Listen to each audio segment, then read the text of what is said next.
한국에 손절당한 후 중국인으로 가득 찬 현시각 태국 길거리는 중국인들의 똥으로 가득 차 있습니다. 아비규환의 태국 소식을 미국의 어느 기자가 전해왔는데요. 바로 사연을 시작하겠습니다.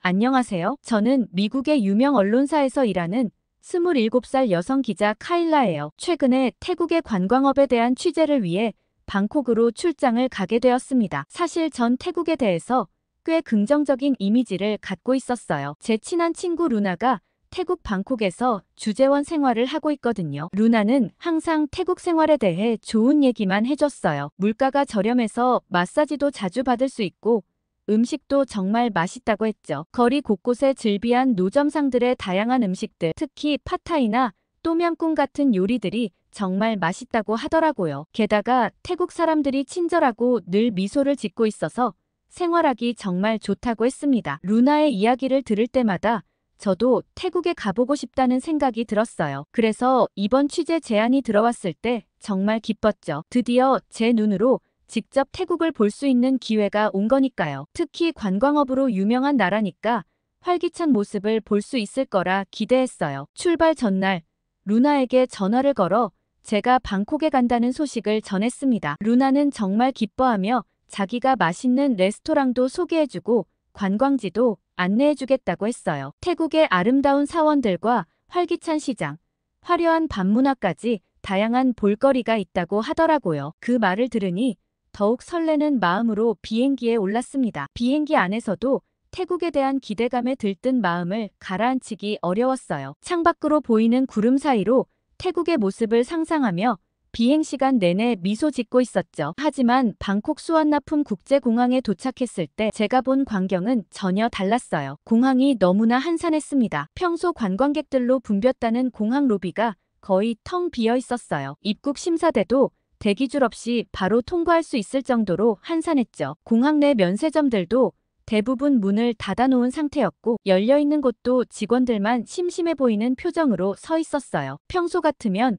관광객들로 북적였을 공항 식당가도 텅 비어 있었고 몇몇 식당은 아예 영업을 하지 않는 것처럼 보였습니다. 이런 모습을 보고 뭔가 이상하다는 생각이 들었어요. 루나가 말해준 태국의 모습과는 너무나 달랐거든요. 혹시 제가 비행기를 잘못한 건 아닐까 하는 생각까지 들 정도였죠. 하지만 공항 안내판에는 분명 방콕에 온 걸 환영한다고 쓰여 있었어요. 짐을 찾으러 가는 동안에도 이상한 점들이 계속 눈에 띄었습니다. 평소 같으면 관광객들의 짐으로 가득 찼을 수화물 벨트 주변도 한산했어요. 제 짐이 나오는 동안 주변을 둘러보니 외국인 관광객들의 모습을 거의 볼 수 없었죠. 이런 상황을 보면서 머릿속이 복잡해졌어요. 분명 태국은 관광업으로 유명한 나라인데 왜 이렇게 한산한 걸까요? 무슨 일이 있었던 걸까? 하는 의문이 들었어요. 아무튼 비행기가 일찍 도착한 탓에 루나는 아직 나오지 않은 것 같았고 연락을 해두려고 했어요. 그런데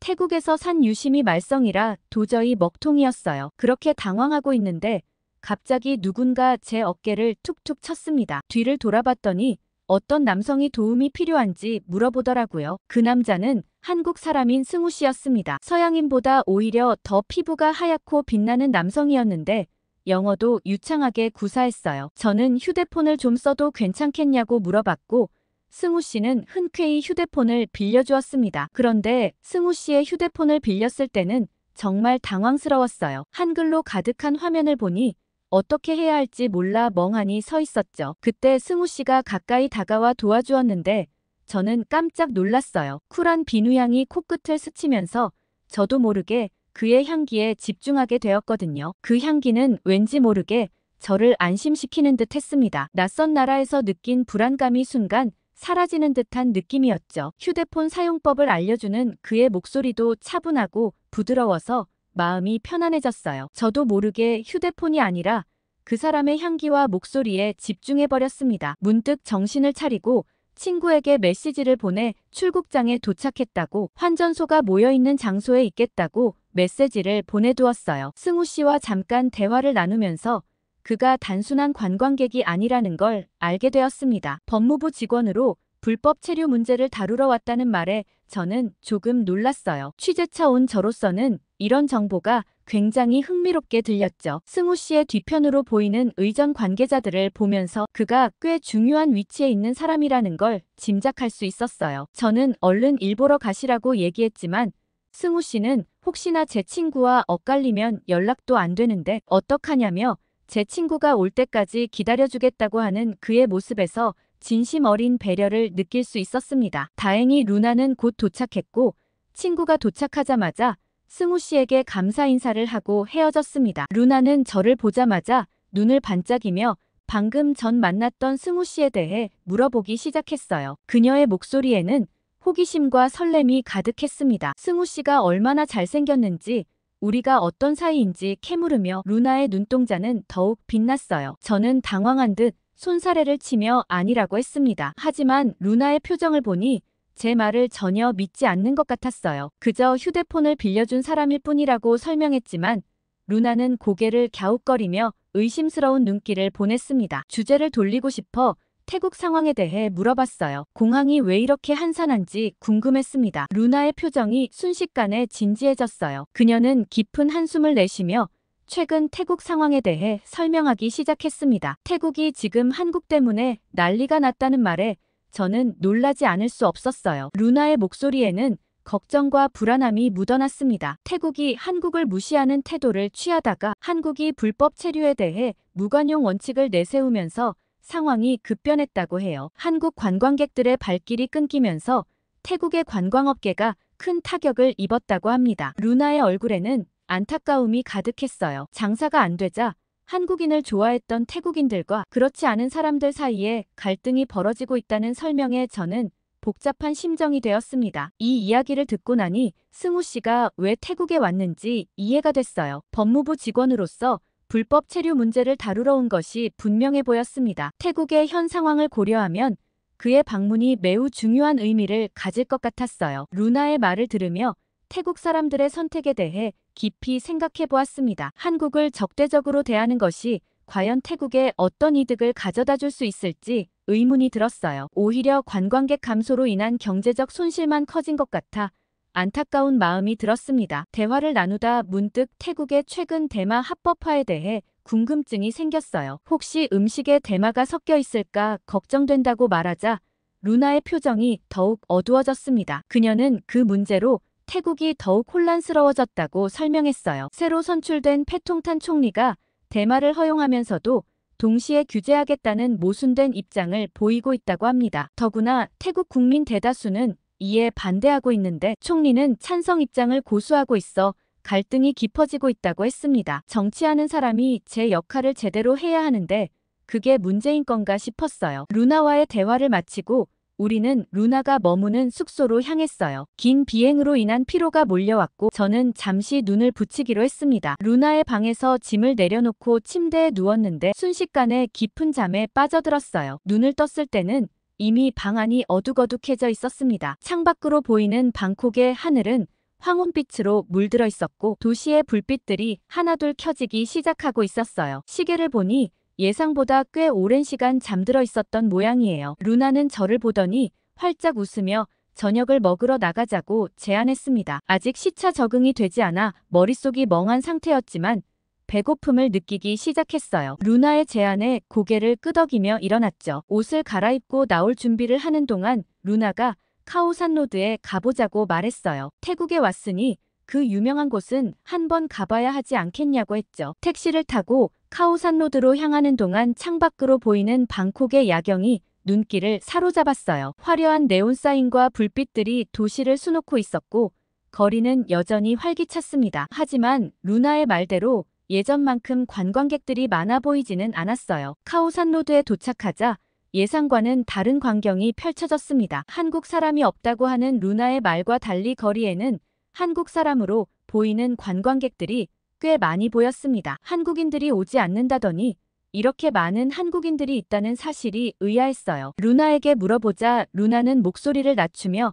한국인들이 들으면 정말 기분 나쁠 거라고 얘기했죠. 루나의 설명에 따르면 저건 다 중국인이라고 했습니다. 지금 카오산로드의 대부분은 중국 사람들이라는 거였죠. 저는 더욱 혼란스러워졌어요. 제 눈에는 분명 한국인으로 보이는 사람들이었는데 어떻게 그렇게 쉽게 구별할 수 있는지 물어봤어요. 루나는 잠시 주변을 둘러보더니 특정 방향을 가리켰습니다. 저기 배 까고 다니는 남자가 보이냐고 물으며 한 남성을 가리켰어요. 그 모습을 본 저는 무의식 중에 혐오스러운 표정을 지었습니다. 왜 저런 행동을 하는지 이해할 수 없었어요. 제 반응을 본 루나는 설명을 이어갔습니다. 저런 사람들은 100% 중국인이라고 했어요. 중국인들은 눈치를 보지 않고 저런 혐오스러운 행동들을 많이 한다고 설명했죠. 루나의 말을 들으니 거리를 돌아다니는 사람들의 행동이 새롭게 보이기 시작했어요. 이전에는 그냥 지나쳤을 법한 행동들이 이제는 눈에 띄게 되었고 그들이 중국인일 것이라는 생각이 들었습니다. 그러다 저희는 경악스러운 광경을 발견했어요. 바로 길에서 아무렇지 않게 볼일을 보는 중국인들이었죠. 심지어 여자 남자 가릴 것 없이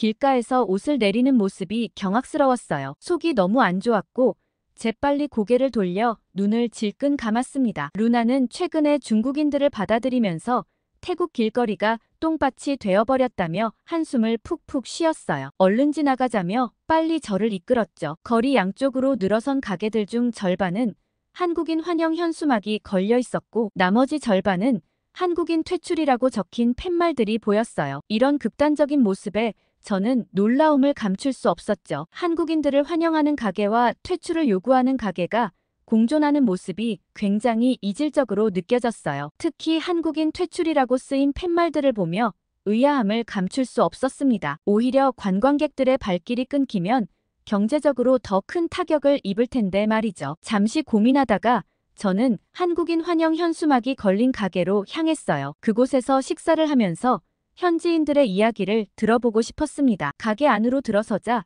친절한 미소로 우리를 맞이하는 직원의 모습이 보였어요. 테이블에 앉아 메뉴를 보고 있는데 갑자기 가게 안이 소란스러워졌습니다. 소리가 나는 쪽으로 고개를 돌려보니 한 손님이 종업원에게 소리를 지르며 막대하는 장면이 펼쳐지고 있었어요. 상황을 살펴보니 종업원이 실수로 주문을 잘못 받은 것 같았습니다. 하지만 그 손님의 반응은 지나치게 과했어요. 종업원을 심하게 하대하는 모습에 저는 참을 수가 없었죠. 저는 그 상황을 중재하기 위해 자리에서 일어나려 했습니다. 하지만 루나가 제 팔을 잡아 저를 말렸어요. 루나는 그 손님도 중국 사람이라고 말했죠. 이어서 루나는 중국인들의 행동 특성에 대해 설명했습니다. 중국인들은 자기보다 조금이라도 아래로 보이는 사람에게 저렇게 경우 없이 군다고 했어요. 강한 자에게는 약하고 약한 자에게는 강하다는 말도 덧붙였죠. 루나는 제게 그 상황에 개입하지 말라고 조언했습니다. 저런 일을 말리다가 오히려 제가 더 크게 당할 수 있다고 경고했어요. 그냥 참는 것이 최선이라고 말했죠. 가게 안의 소란은 점점 더 커져갔어요. 중국인 손님은 계속해서 목소리를 높이며 종업원을 몰아세웠습니다. 그의 얼굴은 분노로 일그러져 있었고 손짓은 점점 더 거칠어졌어요. 그는 쟁반 위의 음식을 가리키며 자신이 시킨 게 이게 아니라고 소리쳤습니다. 일은 제대로 못하면서 돈은 받아먹겠다는 거냐며 화를 냈어요. 종업원은 고개를 숙인 채 연신 사과를 반복했지만 중국인 손님은 들은 채 만취했습니다. 오히려 더 큰 소리로 욕설을 퍼부었어요. 그는 이런 쓰레기 같은 서비스로 장사하는 게 말이 되냐며 매니저를 당장 불러오라고 요구했습니다. 주변의 다른 손님들은 불편한 기색을 감추지 못한 채 그 광경을 지켜보고 있었어요. 일부는 아예 고개를 돌려버렸고 몇몇은 작은 목소리로 뭐라 중얼거렸습니다. 저는 더 이상 참을 수 없어 자리에서 일어나려 했어요. 하지만 루나가 제 팔을 잡아 저를 말렸습니다. 루나의 얼굴에는 걱정스러운 기색이 역력했어요. 루나는 가만히 있으라고 당부했습니다. 저 사람이 중국인이라 괜히 너에게 불똥이 튄다고 말이죠. 루나의 말에 저는 망설였지만 여전히 마음 한구석에서는 무언가 해야 한다는 생각이 들었어요. 중국인 손님의 태도가 점점 더 과해지는 것을 지켜보며 저는 마음이 불편해졌어요. 특히 어린 태국 종업원의 눈에 눈물이 맺히는 것을 보자 더 이상 참을 수가 없었습니다. 결국 저는 자리에서 일어나 상황에 개입하기로 마음먹었어요. 그런데 제가 막 다가가려는 순간 예상치 못한 인물이 나타났습니다. 그 사람은 어린 태국 종업원을 자신의 뒤로 보내고는 영어로 중국인 손님에게 따지기 시작했어요. 저는 그 모습을 보고 깜짝 놀랐습니다. 바로 승우 씨였기 때문이에요. 승우 씨는 단호하면서도 침착한 목소리로 중국인 손님에게 물었습니다. 도대체 종업원이 무슨 잘못을 했길래 이렇게까지 사람을 하대하느냐고 말이에요. 그의 목소리에는 분노와 함께 정의감이 묻어났죠. 중국인 손님은 승우 씨의 개입에 당황한 듯 했지만 곧 반박했어요. 자신이 돈을 내고 서비스를 받는데 주문을 잘못 받으면 어떻게 하느냐며 오히려 따졌습니다. 그리고는 승우 씨에게 이 일이 당신과 무슨 상관이냐고 했어요. 하지만 승우 씨는 흔들리지 않았습니다. 오히려 더욱 논리적으로 대응했어요. 가게 측에서 이미 다시 원하는 메뉴로 가져다 준다고 했는데 그게 그렇게 큰 잘못이냐고 반문했죠. 승우 씨의 말에는 이성적인 논리가 담겨 있었습니다. 그러자 중국인 손님은 더욱 화를 내며 자신의 시간이 곧 돈이라고 주장했어요. 그리고는 승우 씨를 향해 가난한 한국 남자 주제에 남아도는 게 시간이라 잘 모르는 것 아니냐며 모욕적인 말을 퍼부었습니다. 승우 씨의 표정이 순간 굳어졌지만 그는 여전히 침착함을 잃지 않았어요. 오히려 더욱 강력하게 중국인 손님의 행동을 비판했습니다. 어린 종업원을 하대하는데 시간을 쓰길래 그런 줄은 상상도 못했다고 말했어요. 이어서 승우 씨는 주변 사람들의 입장을 대변했습니다. 여기 다른 사람들이 당신의 소리 지르는 것 때문에 기분 나쁜 건 생각도 안 하느냐고 물었어요. 그리고는 부끄러운 줄 알면 당장 나가라고 단호하게 말했죠. 승우 씨의 이런 태도는 주변 사람들에게 용기를 주었어요. 그간 진상 중국인의 눈치만 보고 있던 사람들도 그제서야 한두 마디씩 거들기 시작했습니다. 저는 승우 씨가 나서지 않았다면 어린 종업원이 무릎까지 꿇어야 할 것 같았다고 생각했어요. 하지만 승우 씨의 개입으로 상황은 급반전되었습니다. 결국 중국인 손님은 씩씩대며 가게를 나갔어요. 그가 떠나자 주변 사람들은 승우 씨를 향해 환호를 보냈습니다. 모두가 그의 용기 있는 행동에 감사하는 듯 했어요. 이렇게 상황이 해결되고 저는 안도의 한숨을 내쉬었습니다. 그리고 문득 승우 씨와 눈이 마주친 것 같았어요. 하지만 사람들이 워낙 많아 확실치는 않았습니다. 저는 승우 씨에게 아는 척을 할까 고민했어요. 하지만 승우 씨는 주변의 환호에 간단히 고개를 숙여 인사한 후 곧장 자기 자리로 돌아갔습니다. 호기심에 승우 씨의 자리를 살펴보던 저는 의외의 광경을 목격했어요. 승우 씨의 테이블에는 미모의 여성이 앉아 있었고 둘은 대화를 나누고 있었습니다. 이 광경을 본 저는 갑자기 속상한 마음이 들었어요. 왜 그런 감정이 드는지 스스로도 이해할 수 없었지만 가슴 한구석이 묘하게 씁쓸하더라고요. 그냥 술이나 먹자 생각하며 루나의 이야기에 집중하기로 했어요. 시간이 흐르면서 카오산로드의 거리는 서서히 어둠에 물들어갔어요. 거리에 네온사인들이 하나둘 켜지기 시작했고 밤의 활기가 느껴졌습니다. 술집 안은 여행자들의 웃음소리와 잔 부딪히는 소리로 더욱 북적였죠. 맥주향과 각종 안주 냄새가 공기 중에 가득했어요. 그때였습니다. 갑자기 밖에서 시끄러운 소리가 들려왔어요. 처음에는 그저 거리의 일상적인 소음으로 여겼습니다. 하지만 점점 소리가 커지더니 비명소리까지 들리기 시작했죠. 술집 안의 사람들도 하나둘 귀를 기울이기 시작했어요. 무언가 심상치 않은 일이 벌어지고 있다는 느낌이 들었습니다. 호기심에 이끌려 밖을 내다보니 놀라운 광경이 펼쳐지고 있었어요. 한국인 반대를 외치던 가게의 사장님과 그 무리들이 한국인을 환영하는 이 가게로 몰려들었어요. 그 불량배들의 모습은 분노로 가득 차 있었어요. 얼굴은 붉게 상기되어 있었고 눈에는 광기가 서려 있었습니다. 손에는 각종 무기로 보이는 것들을 들고 있었죠. 야구방망이, 쇠파이프, 심지어 깨진 병까지 들고 있었어요. 그들은 망설임 없이 가게 안으로 난입했습니다. 순식간에 가게 안은 아수라장이 되었어요. 그들은 손님들의 테이블을 무자비하게 내리치기 시작했습니다. 쨍그랑 소리와 함께 유리잔이 바닥에 떨어져 산산조각 났고 음식들이 사방으로 흩뿌려졌어요. 공포에 질린 손님들의 비명소리가 가게 안을 가득 메웠습니다. 어떤 이들은 테이블 밑으로 숨었고 또 어떤 이들은 가게 구석으로 도망쳤어요. 아이들은 부모의 품에 안겨 울음을 터뜨렸습니다. 가게 사장님이 황급히 나와 그들을 말리려 했어요. 그의 목소리에는 절박함이 묻어났습니다. 제발 진정하세요. 무슨 일인지 얘기해봅시다. 하지만 그의 말은 그들의 귀에 들어가지 않는 듯 했어요. 손님들은 공포에 질려서 가게 한쪽 구석으로 모여들었습니다. 행패를 부리는 무리는 총 5명이었어요. 그들 중 한 명이 사장님을 향해 위협적으로 다가갔습니다. 그의 눈빛은 매서웠고 입에서는 거친 욕설이 쏟아져 나왔어요. 사장님은 필사적으로 상황을 진정시키려 했습니다. 제발 손님들에게 이러지 마세요. 원하는 걸 다 들어줄 테니 나가주세요. 그의 목소리에는 절박함이 묻어났어요. 그러자 그 무리의 리더로 보이는 사람이 한 발 앞으로 나섰습니다. 그의 눈빛은 차갑고 냉혹했어요. 가진 돈을 다 내놓으라고 하는 그의 목소리는 위협적이었고 손에 들린 야구방망이를 흔들며 위협했습니다. 사장님은 잠시 망설이는 듯 했어요. 그의 눈동자가 불안하게 좌우로 움직였습니다. 하지만 그 순간 무리 중 한 명이 갑자기 어린 종업원을 붙잡았어요. 그리고는 그 종업원의 목에 흉기를 들이대기 시작했습니다. 깨진 병의 날카로운 끝이 종업원의 하얀 목에 닿았어요. 가게 안의 공기가 순식간에 얼어붙었습니다. 어린 종업원의 눈에는 공포의 눈물이 고였고 그의 몸은 떨리고 있었어요. 그의 입에서는 작은 흐느낌 소리가 새어나왔습니다. 모든 손님들이 숨을 죽이고 상황을 지켜보고 있었어요. 사장님의 얼굴이 순식간에 창백해졌습니다. 그의 이마에는 식은땀이 맺혔어요. 더 이상 망설일 시간이 없다고 판단한 듯 사장님은 바로 포스기로 달려갔습니다. 그의 발걸음에는 절박함이 묻어났어요. 포스기 앞에 선 사장님의 손이 떨리는 게 보였습니다. 그는 서둘러 돈을 꺼내기 시작했어요. 친구와 저는 서로를 바라보며 어떻게 해야 할지 고민했습니다. 우리의 눈빛에는 두려움과 혼란이 가득했어요. 가게 안의 분위기는 점점 더 긴장감이 고조되고 있었습니다. 불량배들의 목소리는 점점 더 커졌고 위협적이 되어갔어요. 손님들의 얼굴에는 공포와 불안함이 가득했고 일부는 조용히 눈물을 흘리고 있었어요. 이 상황이 어떻게 끝날지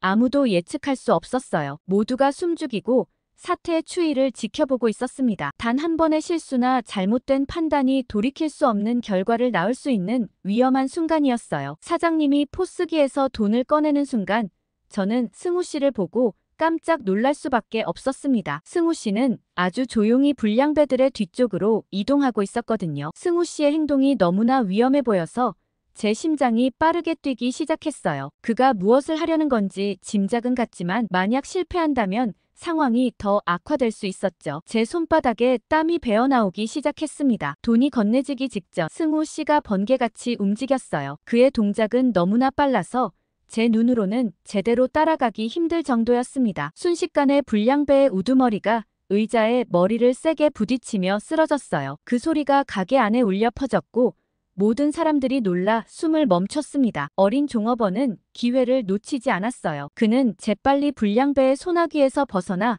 손님들 쪽으로 달려왔습니다. 종업원의 얼굴에는 공포와 안도가 뒤섞여 있었어요. 그의 달리는 발소리가 긴장감 넘치는 가게 안에 울려 퍼졌습니다. 승우 씨는 곧바로 다른 불량배들을 향해 몸을 날렸어요. 그의 동작은 마치 영화의 한 장면 같았습니다. 빠르고 정확한 타격으로 불량배들을 하나둘씩 제 앞에 나갔어요. 그의 몸놀림은 마치 물 흐르듯 자연스러웠고 동시에 강력했습니다. 불량배들은 승우 씨의 공격에 제대로 대응하지 못했어요. 그들의 얼굴에는 놀람과 공포가 가득했습니다. 몇몇은 도망가려 했지만 승우 씨의 빠른 발놀림에 미처 달아나지 못했어요. 순식간에 모든 불량배들이 바닥에 쓰러져 있었습니다. 가게 안의 손님들은 모두 놀란 눈으로 이 광경을 지켜보고 있었어요. 처음에는 공포에 질려 있었지만 상황이 역전되자 안도의 한숨을 내쉬기 시작했습니다. 일부 남자 손님들은 용기를 내어 쓰러진 불량배들을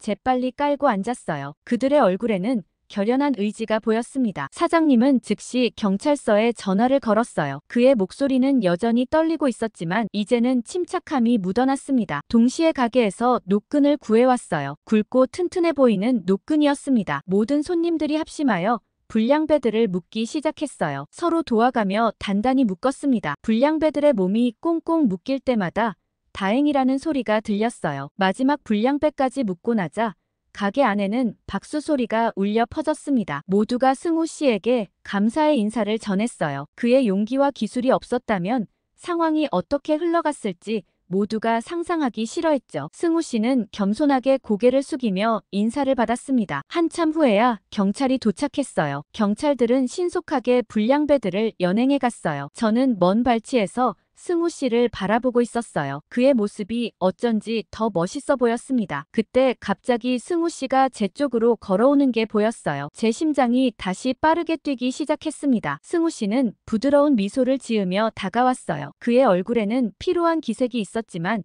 여전히 친절해 보였습니다. 그는 이렇게 만나다니 우연이라고 말했어요. 그의 목소리는 차분했고 마치 방금 전에 일이 없었던 것처럼 평온해 보였습니다. 저는 그가 공무원이라면서 어떻게 싸움을 그렇게 잘하는지 물어봤어요. 제 목소리에는 놀람과 호기심이 섞여 있었습니다. 승우 씨는 잠시 망설이는 듯했지만 곧 입을 열었어요. 그는 사실 자신이 707 특수부대 출신이라고 밝혔습니다. 그의 말에 저는 더욱 놀라움을 감출 수 없었어요. 한국 특수부대가 이런 능력을 갖추고 있다는 게 믿기지 않았죠. 승우 씨의 얼굴에는 약간의 부끄러움이 스쳐 지나갔습니다. 나중에 알아본 바로는 한국에 여러 특수부대가 있는데 특히 707 특수부대는 육군 특수전 사령부 예하 특수부대로 1981년에 창설되었다고 하더라고요. 그 시기는 서울이 1988년 올림픽 개최지로 확정된 때와 맞물려 정부의 국가 대테러 활동 지침에 따라 대테러 부대로 설립되었다고 해요. 평시에는 테러 진압을 주임무로 하고 매우 엄격한 훈련을 받는다고 하는데 그걸 보니 승우 씨의 빠른 대처와 뛰어난 무술 실력이 이해가 됐습니다. 그의 평온해 보이는 외모 뒤에 숨겨진 놀라운 능력에 다시 한번 감탄했습니다. 그렇게 승우 씨와 대화를 나누는 동안 아까 본 미모의 여성이 문득 떠올랐습니다. 그녀의 우아한 모습과 승우 씨와 함께 있던 장면이 선명히 기억났어요. 호기심을 참지 못하고 일행은 어디 가셨냐고 물어봤습니다. 승우 씨는 일행이라는 말에 고개를 갸우뚱했어요. 그의 표정에 의문이 스쳐 지나갔죠. 저는 아까 여성분과 함께 계시던 것 같았다고 설명했습니다. 그러자 그는 업무차 만난 사이고 그분이 저녁을 사주겠다고 하셔서 함께 식사만 한 것일 뿐 아무 사이 아니라고 했어요. 그러자 승우 씨는 잠시 생각에 잠기더니 모레 비행기를 탈 예정인데 내일은 특별히 할 일이 없다고 했어요. 그러면서 조금은 수줍은 듯한 표정으로 제안을 했습니다. 아까 제 전화를 사용했으니 혹시 시간 나면 밥 한 끼 사달라고 말이에요. 저는 승우 씨의 갑작스러운 제안에 저도 몰래 얼굴이 붉어졌고 좋다고 대답하며 내일 아침에 연락드리겠다고 했습니다. 헤어질 때 승우 씨의 미소가 따뜻하게 느껴졌어요. 그와 인사를 나누고 돌아서는데 멀리 있던 루나가 다가왔습니다. 친구의 눈에는 호기심과 장난기가 가득했어요. 루나는 제 팔을 퍽퍽 치며 흥분한 목소리로 도대체 무슨 일이냐며 계속 캐물었어요. 저는 너무 쑥스러워 얼른 가자고 먼저 앞장섰죠. 밤에 집에 돌아와 침대에 누웠지만 잠은 오지 않았어요. 오늘 있었던 일들이 하나둘 떠올랐습니다. 승우 씨와의 우연한 만남부터 내일의 약속까지 모든 순간이 영화의 한 장면처럼 지나갔어요. 내일 있을 만남에 대한 설렘으로 가슴이 두근거렸습니다. 그러다 갑자기 휴대폰을 집어들고 인터넷 검색을 시작했어요. 한국 남자가 좋아하는 것이라는 키워드를 입력했죠. 다양한 정보들이 화면에 나타났습니다. 음식부터 데이트 코스까지 여러 가지를 찾아보며 시간 가는 줄 몰랐어요. 검색을 하면 할수록 더 많은 궁금증이 생겼습니다. 한국 문화에 대해 더 알고 싶어졌고 승우 씨에 대해서도 더 알고 싶었죠. 그의 취향은 어떨지 상상해보며 설레는 마음이 커져갔습니다. 시계를 보니 이미 한밤중이 지나고 있었어요. 얼른 자야 하는데 잠이 오질 않았어요. 베개에 얼굴을 파묻고 눈을 감아봤지만 승우 씨의 모습이 자꾸 떠올랐거든요. 내일이 빨리 왔으면 좋겠다는 생각을 하며 눈을 감았습니다. 오늘 카일라 씨의 사연 어떻게 들으셨나요? 태국 사태가 정말 끊임없이 올라오고 있는데 어떤 의견이신지 댓글 부탁드려요. 그리고 한국 남자가 어떤 걸 좋아하나 궁금하다고 하는데 한국 남자의 특징을 알려주시면 많은 도움이 될 것 같네요. 구독과 좋아요 꾹 눌러주시고 더 좋은 사연으로 돌아오겠습니다. 사연 제작소 감동필름이었습니다.